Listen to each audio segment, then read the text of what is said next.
तो ये तो बस बेसिक सैलरी हुई, जबकि असली जो सैलरी होती है वो कई दूसरे भत्तों को जोड़ने के बाद एक आंकड़ा निकल कर आता है और वो इससे कहीं ज्यादा होती है। उदाहरण के लिए 7वें वेतन आयोग के बाद जो 6ठे लेवल पर आने वाले कर्मी था, एक कोई सरकारी कर्मी था जिसकी बेसिक सैलरी अगर 35,400 रुपए थी,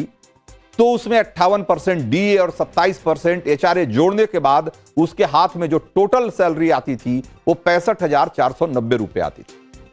और इसी तरीके से अगर देखेंगे तो जब मिनिमम बेसिक सैलरी जिसको आप 54,000 कह रहे हैं, तो अगर देखा जाए तो उस हिसाब से हर महीने एक जो छोटा से छोटा कर्मचारी भी होगा उसकी सैलरी करीब करीब लाख रुपए के आसपास होगी। हालांकि ये सब अभी अनुमान भर है और सब कुछ फिटमेंट फैक्टर पर निर्भर करेगा,